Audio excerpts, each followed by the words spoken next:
Hello everyone, my name is Rochelle, and today I will be talking about the topic that should be touched more upon. E-cigarette / vaping usage among high school students and their lung functions. Let's start by me explaining that vaping is common in high schools today, including mine. Many think it's safer than smoking, but it is actually not. It contains harmful chemicals and nicotine, which hurt the body and the brain. This talk will show the dangers and why this issue is important. Let's start off by saying vaping has become very common among high school students today. Many teenagers believe it is safer than smoking cigarettes. However, vaping can still harm the lungs, the heart, and the brain. The nicotine in vapes is highly addictive and it affects brain growth. Vapes are very small, easy to hide, and they come in many colorful designs. Social media and influencers make vaping look harmless or trendy, but that's not the case. Social media and influencers don't really tell you the reality of smoking and how dangerous it is to your body, which is why most young people just buy it to look cool or because it's a trend. The nicotine in vapes is highly addictive and it affects your brain, the growing of the brain. Some students vape to fit in with their friends or just to deal with stress. However, others just start because they're curious about it, but then they get addicted. Teachers and parents are worried about the rise in youth vaping.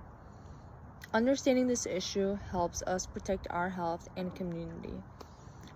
This presentation will show how vaping affects the lungs and why it highly matters. Second slide is about statistics and trends of vaping. In 2023, about 10% of US high school students said they vaped. In 2024, about 7.8% said they currently used e-cigarettes. More than 2.1 million middle and high school students vape regularly. Vaping among teens increased 1,700% between 2011 and 2018. 9 out of 10 teens prefer flavored vapes like fruit or candy. However, boys vape slightly more than girls. Disposable vapes are the most popular type for teens, especially in high school. They are easy to purchase, they are easy to hide around and sneak, and they are easy to just throw away. Many students vape in school bathrooms or outside or during their lunch breaks. Peer influence and curiosity are the top reasons for starting to vape. Some areas have seen slight drops after stricter rules. Overall, vaping remains a serious youth health issue. Slide 3. What's in e-cigarettes? Well, in an e-cigarette, the main ingredient is nicotine. It is the same chemical found in cigarettes and vapes. Nicotine is extremely addictive, especially for teens. Vapes have ultrafine particles that go deep into the lungs and that damages the lungs really bad. They also contain heavy metals like lead, nickel, and tin. Flavoring chemicals can cause lung irritation and disease. Some vapes actually contain THC, the drug in marijuana. Vitamin E ester in THC vapes caused serious lung injuries in 2019. The liquid also produces formaldehyde, toxic gas. Even nicotine-free vapes may contain a small amount of nicotine, and you will never truly know because of the way they market the vapes. The sweet smell hides dangerous chemicals inside.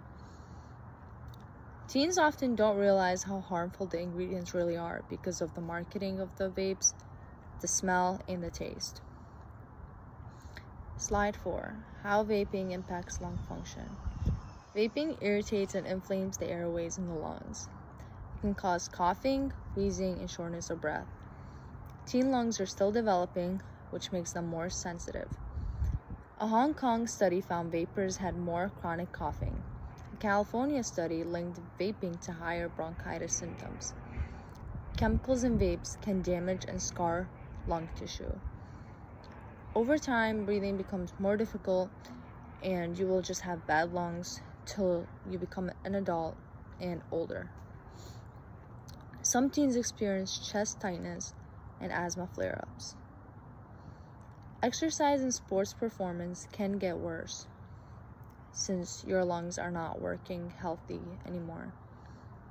Vaping also lowers oxygen flow in the body.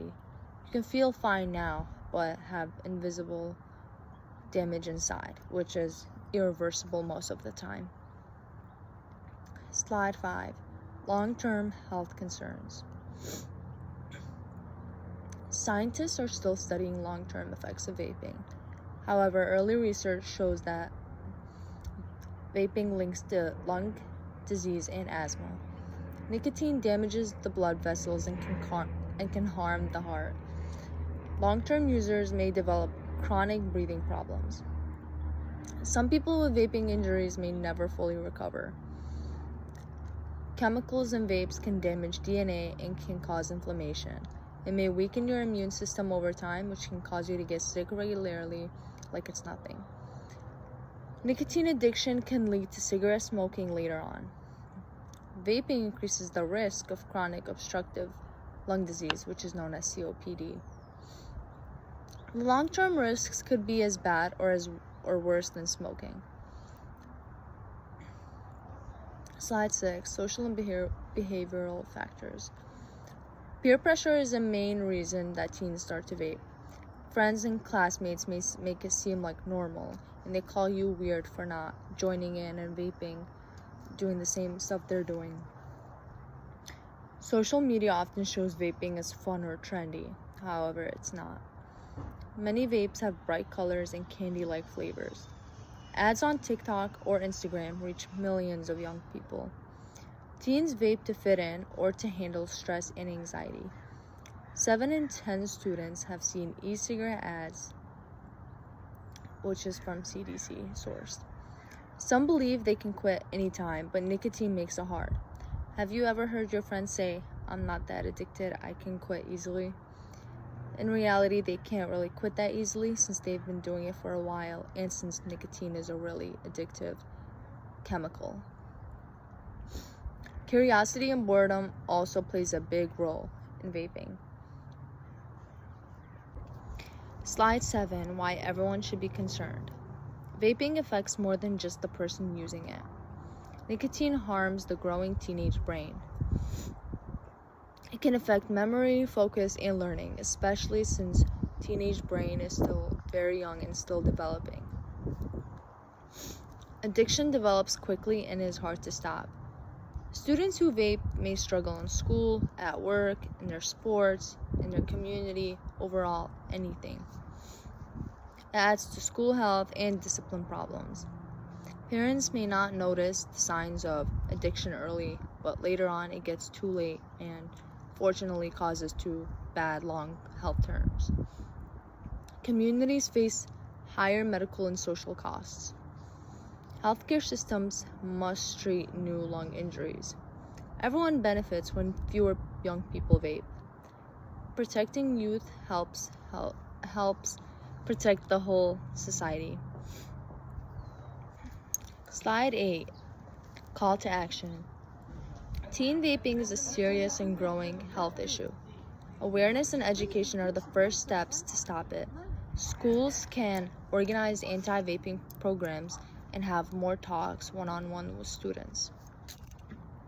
Parents should also discuss vaping openly with their children. Don't be ashamed of it, don't hide it. Speak one-on-one, be calm, and genuinely talk about how vaping is a very bad thing, especially to their young bodies. Communities can also support stronger rules and laws. Government can also limit ads that target young people. Health clinics should screen for vaping use early. Media should also show the real stories of vaping harm and not just market them as something good or cool or trendy. Everyone can actually help prevent addiction in young people. Together, we can make schools healthier and safer. The best choice is to stay vape-free and protect your lungs.